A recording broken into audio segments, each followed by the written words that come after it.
First of all, it's great to hear from Mickey, and I do want to comment on some of the specific points that he made.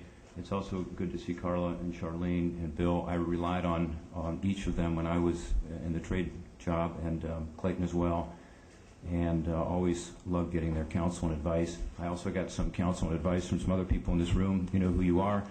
But among them, of course, is Peterson Institute's previous incarnation as IIE, and the work they did on the benefits of liberalization I used a lot.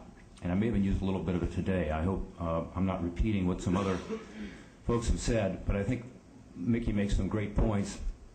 One of them, I think, which is perhaps obvious to the chorus in this room, is we aren't communicating the message about what is really happening in the real economy well enough, even before we get to May 10th type agreements and other competitiveness packages, all of which I'll talk about in a second, and I agree with Mickey on that. But we're doing a lousy job of telling people what the benefits are of trade and what the detriments are of increasing economic isolationism.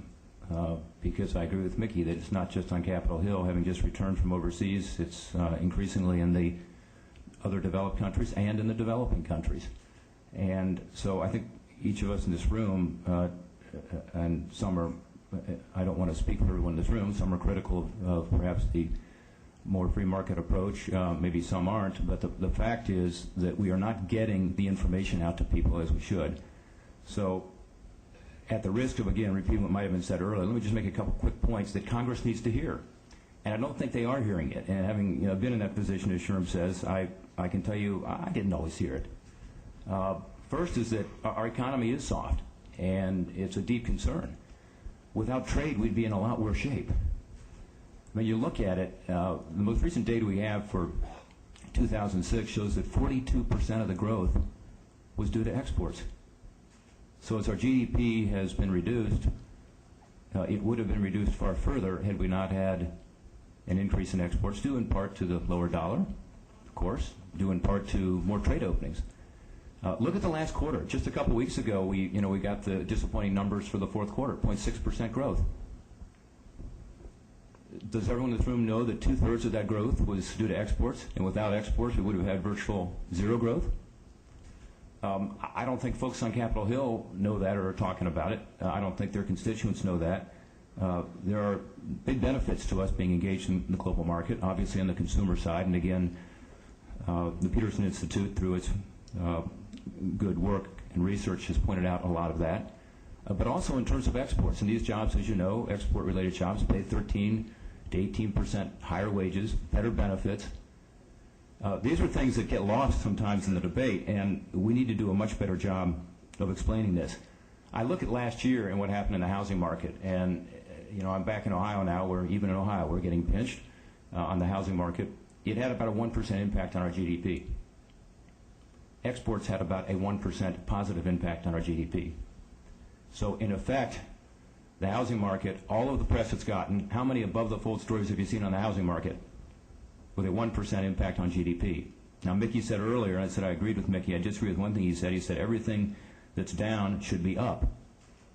There's one thing that's up, and that's exports. And in effect, it countered the entire impact on our economy of the housing market downturn. Now, that's up. And so we need to do a better job, I think, if we're going to have any chance, and I agree with Mickey, it's a challenging environment right now on Capitol Hill, to be able to make this argument better as to the benefits. Specifically, let's talk about free trade agreements. By opening up markets for farmers, for workers, for service providers, we're not just helping the economy and creating better jobs, we're also seeing an increase in our exports relative to the rest of the world. All of our FTA partners combined now only account for about 15% of global GDP. I'm hoping that'll change soon. I see Minister Kim here from the Republic of Korea, who I had the great privilege of negotiating with on the FTA with Korea, the world's 10th largest economy. So hopefully we'll get free trade partners soon who will represent a bigger part of our economy, but 15% of our economy, that's it. It's 52% of our exports. And again, I'm probably speaking to the choir here. You all know this, I hope. If you don't, that really concerns me, because we need to get this message out. to folks in Cincinnati, where I came from this morning, and on Capitol Hill. My former colleagues on Capitol Hill are responding, Mickey's absolutely right, to the anxiety that's out there among their constituents. I think the May 10th agreement was a step in the right direction. I applaud Ambassador Schwab. She's a skilled negotiator. I saw her in action as the deputy USTR, and she did a good job negotiating a tough agreement, some ups and downs, as some of you know, followed that closely. She was also very patient. I applaud her for her patience. And it's great that we got the Peruvian Free Trade Agreement done. I just hope that Mickey's wrong, that we need to do even more to get to Colombia, because having negotiated that agreement with Susan, it is a terrific agreement on the commercial side. And some of you were very involved in that. I look around, I see some faces of folks who worked with us on this agreement for American agriculture, for the service providers, for manufacturers. It's a fantastic agreement. Those who criticized us on CAFTA saying, gee, these economies are so small, why are we doing these agreements? Well, Colombia is a big economy, about the size of the 5 CAFTA countries combined. This is a major agreement on the commercial side, and it's worth doing for that alone, as compared to the existing benefit, which runs only one way. At a town meeting, I think members of Congress can explain that pretty clearly and say, why should it be just a trade preference agreement from the Andean countries where they get free trade here and we don't get openings in their markets? That's not fair. With regard to the geopolitical side, of course, there are incredibly compelling reasons to move forward with this. And President Uribe's taking a big risk by getting out on the limb with the United States. We can't saw off that limb.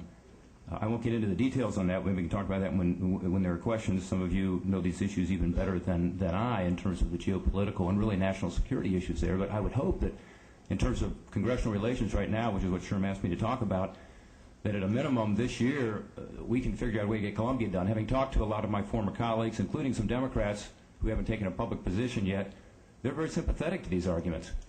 They're nervous about the politics. Some say, well, go ahead and send the agreement up. And Susan may talk about that when she comes at lunch, and I hesitate to give advice to the administration anymore, not that they would follow it anyway, but they shouldn't send it up. I think they should give Congress an opportunity here to move forward. The congressional leadership knows what the right thing is to do. They've been to Colombia. They've seen Uribe face to face. They understand the consequences here. They know it's a good commercial agreement. They should move it and allow members to vote as they will, but they should move the agreement, get it through committee, get it on the floor, put it into the process so that we can begin the process of repairing what I think actually is already a damage to our relationship with one of our key allies in Latin America. I'm hopeful that we can move forward with Panama as well. As you know, we have an issue in Panama that's very specific. I'm hopeful that the issue with Mr. Gonzalez can be resolved soon. I'm told that there's some hope for that. Korea, as I said earlier, I feel so strongly about the Korean Free Trade Agreement. Again, I've worked with a number of you in this room on this, and Fred used to give me advice on this, saying, you know, our footprint in Asia is simply not big enough. And, you know, one data point that Minister Kim can correct me on this, because it's about a year old now, but we used to have the largest presence in Korea. We were the #1 trading partner with the Republic of Korea.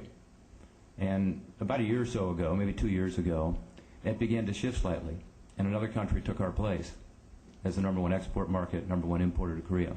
And that country was China. And to me, that is one of the reasons that we need to be in Korea. Not just in Korea, but we need to increase our free trade presence throughout the region. It's one way that we can, in fact, talk to Congress about the concern about China. One of the concerns about China is that China has an increasing influence over Asia, including economically. And no wonder. You know, they are more aggressive in terms of pursuing trade opening opportunities than we are right now. So to me, the agreement is incredibly important. I hope we can see movement on the beef issue very soon. I again applaud Susan not just for her negotiating skills, but also her patience on that issue. It's been a tough issue. Minister Kim, by the way, was a total champion on this agreement. He's a tough negotiator. He stood up for the interests of his country strongly, but he also understood the big picture here, which is this is in the interests of the people of the Republic of Korea and the United States. And certainly from a geopolitical point of view, it is incredibly important that we move forward with it. Final point I want to make is really consistent with what Mickey has said, that even if we do make progress this year, as I hope we can, and maybe I'm being too optimistic, I do think that as a former elected official in Ohio and now who's dealing with some of these issues day to day in Ohio as I go around and speak, we need to address the anxiety and the uncertainty. And I think it's driven not so much by trade, but by competitiveness generally. And sometimes it's regional, sometimes it's national, sometimes it's global. But it's the fact that there's less job security. It's the fact that there's less health care security. It's the fact that there's less retirement security. These are big issues. And I agree with Mickey, they need to be addressed in a more comprehensive way than just trade. If we do a better job of communicating the benefits of trade, but we get partway there. But the other thing we need to do, and again I agree with Mickey on this, is we need to address that uncertainty and anxiety. It's difficult to do because it is such a big issue, really. It's not really a trade issue. Council of Economic Advisors, as you know, have looked at job losses in manufacturing and come up with some data that is quite amazing. If you're a member of Congress, you would not believe this, but 2 to 3% of that job loss in manufacturing is due to trade. That's dislocation directly due to trade. The rest, of course, the bulk of it is efficiency, productivity, is technology. The Trade Adjustment Agreement, TAA, is up for renewal. It's an opportunity for us to do something even this year.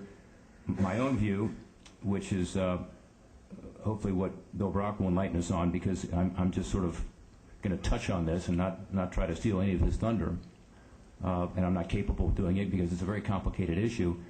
But we spend $26 billion a year now. That's what we spent in 2007 on worker training.